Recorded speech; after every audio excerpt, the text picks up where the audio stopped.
स्वागत है आपका न्यूज 360 में।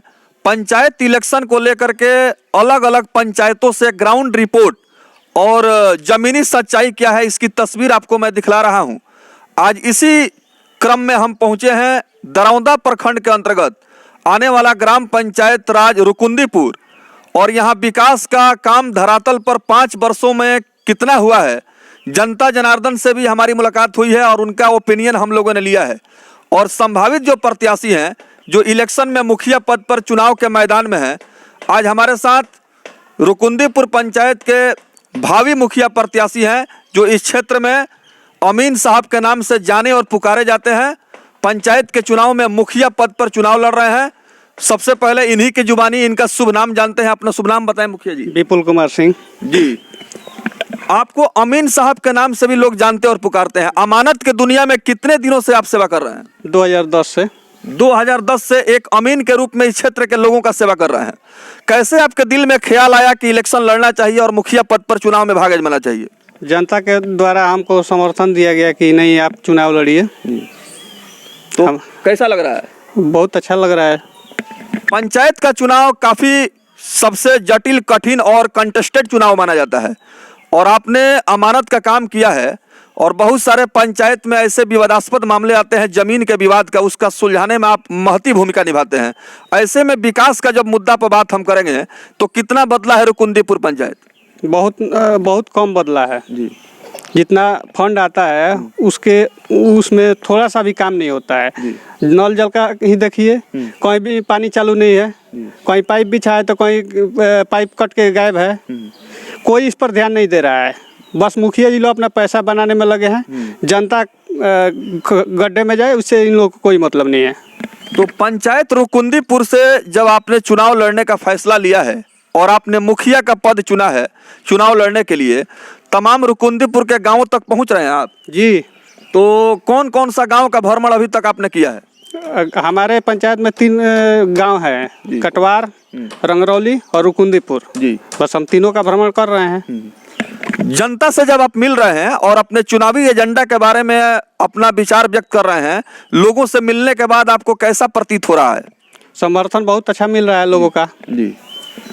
तो कुछ योजनाओं के बारे में आपसे सवाल पूछना चाहेंगे। पूरी जनता आपको देख रही है, सुन रही है हमारे न्यूज चैनल के माध्यम से, और एक एक बात और शब्द पर नजर और निगाह जनता की है। रुकुंदीपुर में नल जल योजना, पक्की नली गली योजना, प्रधानमंत्री आवास योजनाओं का लंबा लिस्ट है, फहरिस्त है।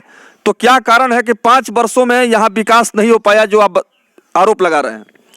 आप स्वयं देख सकते हैं कि नल जल का जहाँ तक सवाल है, कहीं भी पानी अभी चालू नहीं है। 1-2 वार्ड अपवाद है, नहीं तो हर जगह अभी आधे से अधिक काम बाकी है। नल जल का है। और पक्की नली का सवाल है तो पक्की नली का कहीं रुकुंदीपुर में एक जगह भी पता नहीं है। तो मुख्यमंत्री 7 निश्चय योजना जो बिहार सरकार का सबसे महत्वाकांक्षी योजना है और बिहार सरकार ने इसे अपना ड्रीम प्रोजेक्ट के नाम से जनता के बीच में जागरूकता फैलाया है। ऐसे में 7 निश्चय योजना की जमीनी जब सच्चाई यहाँ पर फेलियर है, सफलतापूर्वक इसका क्रियान्वयन नहीं हो पाया है, तो क्या कभी यहाँ के जनता ने विभागीय पदाधिकारियों को आवेदन के माध्यम से जांच का गुहार लगाया कि नहीं? जी नहीं। जनता इस पर जागरूक नहीं है। जनता बस लोगों से शिकायत करती है, विभागीय कार्रवाई के लिए कभी उत्सुक नहीं है। जी। तो ऐसे में अगर रुकुंदीपुर की जनता जो मान सम्मान, प्यार और सहयोग दे करके मुखिया पद पर आपकी ताजपोशी करती है, तो प्राथमिकता के आधार पर जो आधारभूत संरचना है, इंफ्रास्ट्रक्चर है रुकुंदीपुर पंचायत का, ऐसे में सबसे ज्वलंत समस्या इस पंचायत में क्या देख रहे हैं? सबसे ज्वलंत समस्या ये है कि गांव के लोग पहले तो मुखिया से भेंट करने के लिए ललायित हैं। मुखिया भागे फिरते हैं, मुखिया कभी उन लोगों से मिलते नहीं हैं। क्या उन लोगों का समस्या है कभी सुनने नहीं जाते हैं। हमारा पहला योगदान होगा कि हर घर में घूमकर उनका समस्या सुनेंगे और उसका निदान करेंगे। यथासंभव जो संभव होगा, असंभव चीज़ तो कोई नहीं कर सकता है, लेकिन जो संभव होगा उसका निदान हम करेंगे।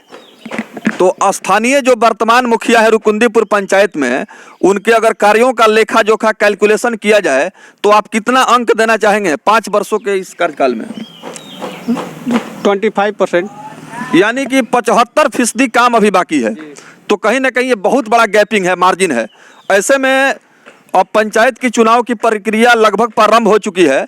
विभागीय जो भी कार्य है उसको तेजी से निष्पादित किया जा रहा है। रुकुंदीपुर पंचायत से भावी मुखिया प्रत्याशी विपुल कुमार सिंह उर्फ अमीन साहब, जो इस क्षेत्र में आम जनमानस में अमीन साहब के नाम से जाने और पुकारे जाते हैं, और इस बार पंचायत के चुनाव में मुखिया पद पर चुनाव लड़ने के लिए मजबूत इच्छा शक्ति के साथ जनता की अदालत में पहुंच रहे हैं।